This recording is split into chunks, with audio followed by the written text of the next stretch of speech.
جو قرآن سے دور ہوا وہ شیطان کا آسان شکار ہے، وہ اس کو ریوڑ سے الگ ہونے والی بکری کی طرح کھا جائے گا۔ آپ قرآن کو خود نہیں چھوڑتے بلکہ آپ کا نفس اور شیطان آپ کو وسوسے ڈال کر گمراہ کر کے چھڑوا دیتا ہے۔ میدان حشر کا ساتھی ہے قرآن پاک اور جنت کا ساتھی ہے۔ یہ کتاب انہی کے حق میں گواہی دے گی جو اس پر عمل کرتے ہیں، یہ اس کو کھینچ کر جنت میں لے جائے گی انشاءاللہ۔ اللہ تعالیٰ کے نام کے ساتھ جو بڑا مہربان نہایت رحم کرنے والا ہے۔ لوگ آپ سے چاند کے بارے میں سوال کرتے ہیں، آپ صلی اللہ علیہ وآلہ وسلم ان سے کہہ دیجئے کہ یہ لوگوں کی عبادت کے وقتوں اور حج کے موسم کے لیے ہے۔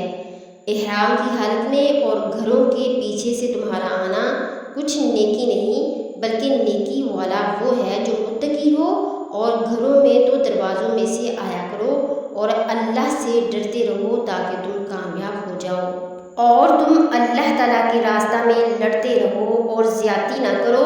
اللہ تعالیٰ زیادتی کرنے والوں کو پسند نہیں فرماتا۔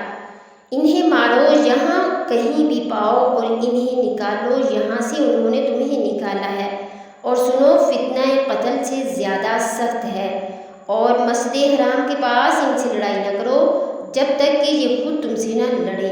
اگر یہ تم سے لڑیں تو تم بھی انہیں مارو، کافروں کا بدلہ یہی ہے۔ اگر یہ باز آ جائیں تو اللہ تعالیٰ بخشنے والا مہربان ہے۔ ان سے لڑو جب تک کہ فتنہ نہ مٹ جائے اور اللہ تعالیٰ کا دین غالب نہ آ جائے۔ اگر یہ رک جائیں تو تم بھی رک جاؤ، زیادتی تو صرف ظالموں پر ہی ہے۔ حرمت والے مہینے حرمت والے مہینوں کے بدلے ہیں، اور حرمتیں عدلے بدلے کی ہیں۔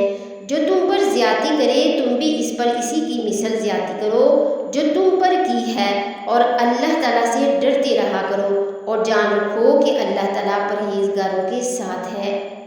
اور اللہ تعالیٰ کی راہ میں خرچ کرو اور اپنے ہاتھوں ہلاکت میں نہ پڑو، اور سلوک و احسان کرو، اللہ تعالیٰ احسان کرنے والوں کو پسند فرماتا ہے۔ حج اور عمرے کو اللہ تعالیٰ کے لیے پورا کرو۔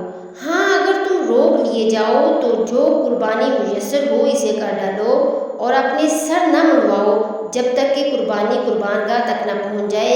البتہ تم میں سے جو بیمار ہو یا اس کے سر میں کوئی تکلیف ہو جس کی وجہ سے سر منڈوا لے تو اس پر فدیہ ہے، خواہ روزے رکھ کے خواہ صدقہ دے دے خواہ قربانی کرے۔ بس جب تم امن کی حالت میں ہو جاؤ تو جو شخص عمرے سے لے کر حج تک تمتع کرے بس اسے جو قربانی میسر ہو اسے کر ڈالے۔ جسے طاقت ہی نہ ہو تو وہ 3 روزے تو حج کے دنوں میں رکھ لے، اور 7 واپسی میں، یہ پورے 10 ہو گئے۔ یہ حکم ان کے لیے ہے جو مسجد حرام کے رہنے والے نہیں ہیں۔ لوگو اللہ سے ڈرتے رہو اور جان لو کہ اللہ تعالیٰ سخت عذاب والا ہے۔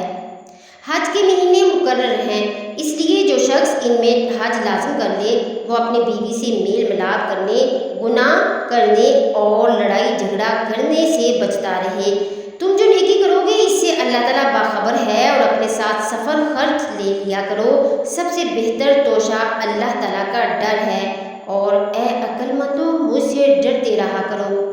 تم پر اپنے رب کا فضل تلاش کرنے میں کوئی گناہ نہیں۔ جب تک تم عرفات سے لوٹو تو مشعر حرام کے پاس ذکر الہی کرو اور اس کا ذکر کرو جیسے کہ اس نے تمہیں ہدایت دی، حالانکہ تم اس سے پہلے رہ بھولے ہوئے تھے۔ پھر تم اس جگہ سے لوٹو جس جگہ سے سب لوگ لوٹتے ہیں، اور اللہ تعالیٰ سے بخشش طلب کرتے رہو، یقیناً اللہ تعالیٰ بخشنے والا مہربان ہے۔ پھر جب تم ارکان حج ادا کر چکو تو اللہ تعالیٰ کا ذکر کرو جس طرح تم اپنے باپ دادوں کا ذکر کیا کرتے تھے، بلکہ اس سے بھی زیادہ۔ بعض لوگ وہ بھی ہیں جو کہتے ہیں اے ہمارے رب ہمیں دنیا میں دے، ایسے لوگوں کا آخرت میں کوئی حصہ نہیں۔ اور بعض لوگ وہ بھی ہیں جو کہتے ہیں اے ہمارے رب ہمیں دنیا میں نیکی دے اور آخرت میں بھی بھلائی عطا فرما، اور ہمیں عذاب جہنم سے نجات دے۔ یہ وہ لوگ ہیں جن کے لیے ان کے اعمال کا حصہ ہے، اور اللہ تعالیٰ جلد حساب لینے والا ہے۔ اور اللہ تعالیٰ کو گنتی کے ان چند دنوں میں جب تم مینا میں مقیم ہو یاد کرتے رہو۔ پھر جو شخص 2 ہی دن میں جلدی چلا جائے اس پر بھی کوئی گناہ نہیں، اور جو شخص 1 دن بعد میں جائے اس پر بھی کوئی گناہ نہیں۔ اس کے لیے جو تقوی اختیار کرے اور تم سب تقوی اختیار کرو اور یقین رکھو کہ تم سب کو اسی کی طرف جمع ہو کر جانا ہے۔ بعض لوگوں کی دنیاوی غرض کی باتیں آپ کو خوش کر دیتی ہیں اور وہ اپنے دل کی باتوں پر اللہ کو گواہ کرتا ہے، حالانکہ دراصل وہ زبردست جھگڑالو ہے۔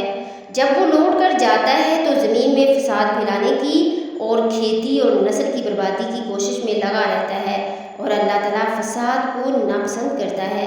اور جب اس سے کہا جائے کہ اللہ سے ڈر تو تکبر اور تعصب اسے گناہ پر آمادہ کر دیتا ہے، ایسے کے لیے پس جہنم ہی ہے اور یقیناً وہ بدترین جگہ ہے۔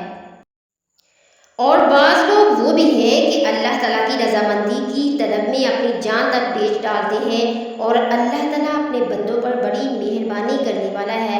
ایمان والو، اسلام میں پورے داخل ہو جاؤ اور شیطان کے قدموں کی تابعداری نہ کرو، وہ تمہارا کھلا دشمن ہے۔ پھر جو روشن دلائل تمہارے پاس آ چکے ہیں، اگر تم ان کے بعد بھی راہ راست سے پھسل جاؤ تو یاد رکھو کہ اللہ اقتدار میں بھی کامل ہے اور حکمت میں بھی کامل ہے۔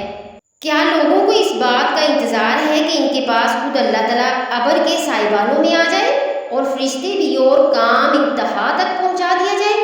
اللہ ہی کی طرف تمام کام لوٹائے جاتے ہیں۔